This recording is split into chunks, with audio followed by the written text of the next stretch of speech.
राजधानी दिल्ली के रघुबीर नगर की उस रात की कहानी सिर्फ एक वारदात की नहीं है, वो एक घर के उजड़ने की शुरुआत थी। तीसरी मंजिल पर एक शांत सा कमरा जिसमें शायद अगले दिन की डिलीवरी के लिए एक बैग रखा हुआ था। किसी माँ के हाथों से बनी 2 रोटियां ठंडी हो रही होंगी और उसी कमरे में अचानक चीखों का सन्नाटा उतर आया। कंवलजीत सिंह सन्नी सिर्फ 29 साल का एक आम लड़का जो रोज मेहनत करता था, अपनी बहन के सम्मान के लिए लड़ गया और लौटकर फिर कभी घर वापस नहीं आया। उसने बस इतना ही किया था, अपनी बहन के साथ हुई बदसलूकी का विरोध।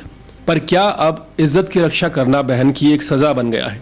क्या एक बहन की रक्षा करना अब मौत को न्योता देना है? राजधानी दिल्ली में चाकुओं की मार में एक भाई की सांसें टूट गई, एक बहन की चीख गूंजती रही और एक पत्नी के सपनों का घर वहीं बिखर गया। वो शख्स जो कल तक मुस्कुराता था अब तस्वीर बन गया है।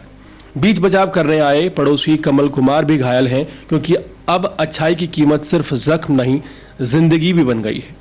ज्योति जो कि कंवलजीत की पत्नी है, वो पत्नी जिसकी दुनिया उसका पति था, बयान दे रही है कि कैसे एक पुराना झगड़ा उनकी जिंदगी में से सब कुछ छीन कर ले गया। वो बता रही है कि कैसे 2 साल पहले बदसलूकी हुई थी, केस वापस लेने का दबाव पड़ा था और अब वही कहानी दोहराई गई, इस बार खून से दोहराई गई। दिल्ली जैसे शहर में जहां हर गली में रोशनी है, वहां अंधेरे ने एक घर रघुबीर नगर का ख्याल आकार निगल लिया।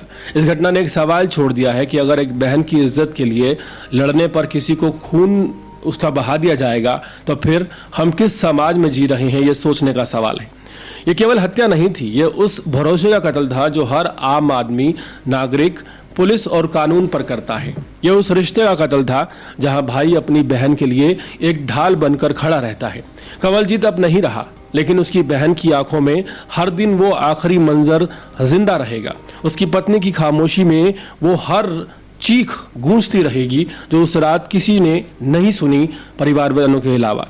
क्या हमें अब ये आदत हो गई है कि इस तरह की खबरों की? क्या हम संवेदनशीलता भूल गए हैं? उम्मीद तो बस इतनी है कि इस बार इंसाफ होगा और सिर्फ इंसाफ होगा।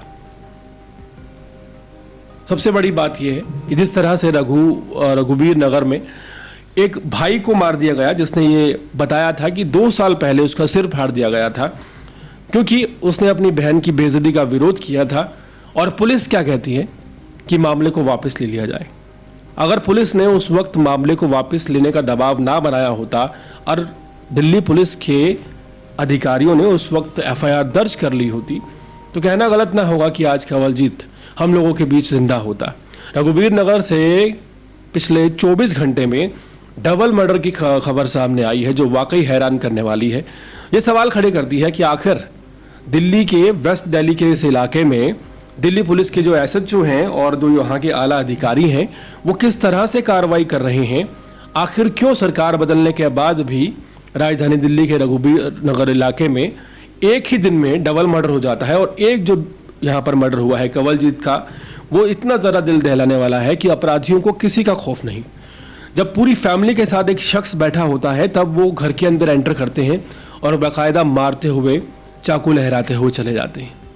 ये सभी सवाल जो हैं प्रशासन और पुलिस की नाकामियों को उजागर करने के लिए काफ़ी हैं और सवाल मौजूदा सरकार पर भी खड़े होते हैं कि सरकार अगर बदल गई है तो ये जो प्रशासन का काम करने का रवैया है, तरीका है अधिकारियों का, ये क्यों नहीं बदला? एक बड़ा सवाल है।